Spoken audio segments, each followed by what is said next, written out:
নমস্কার। এই কয়েকদিন ধরে একটা ট্রেন্ড দেখছি যেখানে দেখা যাচ্ছে একটা গ্লাসের মধ্যে হলুদ গুঁড়ো দিয়ে তার নিচ থেকে আলো জ্বালিয়ে দেওয়া হচ্ছে এবং এটা খুব ট্রেন্ডিং হয়েছে। কিন্তু এটা নিয়ে অনেকে পোস্টও করেছেন, অনেক প্যারানর্মাল গবেষক তারা লিখেছেন প্রেত শক্তিকে আহ্বান করার জন্য এই পদ্ধতি হলুদটা জলের মধ্যে গোলানোর বিষয় উল্লেখ আছে। সেখানে আরো কিছু বিষয় আছে, কিন্তু আমি আপনাদের এটা নিয়ে শুধু বলতে আসিনি। আজকে বলতে এসছি বাড়িতে এমন কিছু ভুল আপনি করে রাখছেন না তো আপনার অজান্তে, যেই অজান্তের ভুলগুলোতে আপনার বাড়িতে নেগেটিভ এনার্জিকে নিজে আহ্বান করে ডেকে আনছেন, সেটা নিয়ে বলবো। কি কি?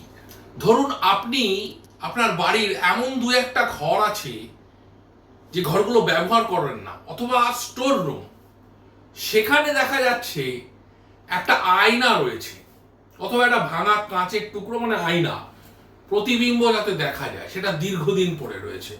যদি থাকে সাবধান। দ্বিতীয় কি? দ্বিতীয়, একটা বড় হল ঘর রয়েছে, সেই হল ঘরের মধ্যে আয়না, যা হল ঘর বন্ধ করার সময় পর্দা দিয়ে ঢেকে দেওয়া হয় না।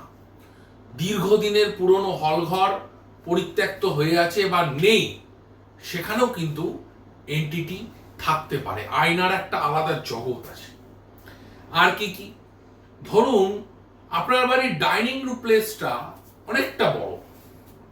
অনেকটা বড় এবং সেখানে রাত্রিবেলা লাইট অফ করে রাখছেন এবং সেখানে বড় আয়না লাগিয়ে রেখেছেন। এই আয়নাগুলোর সামনে অবশ্যই পর্দা রাখা উচিত। আর কি কিভাবে বুঝবেন?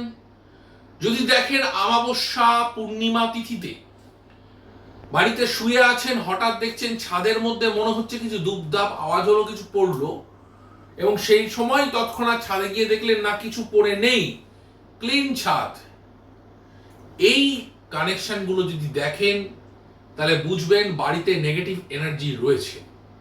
এবং তার সঙ্গে আরো একটা বিষয় আপনাদের বলবো, যদি দেখেন আপনার বাড়ির বাচ্চা খুব ডল পছন্দ করে, পুতুল পছন্দ করে, একটা গোটা ঘর সাজিয়ে দিয়েছেন ডল দিয়ে, ঘরটা লাইট অফ করে দিচ্ছেন, সেই ঘরে কেউ থাকছে না, ডেঞ্জারাস হতে পারে।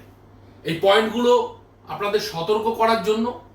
কেউ মানতে পারেন, কেউ না মানতে পারেন, তর্ক বিতর্ক করতে পারেন। সকলকে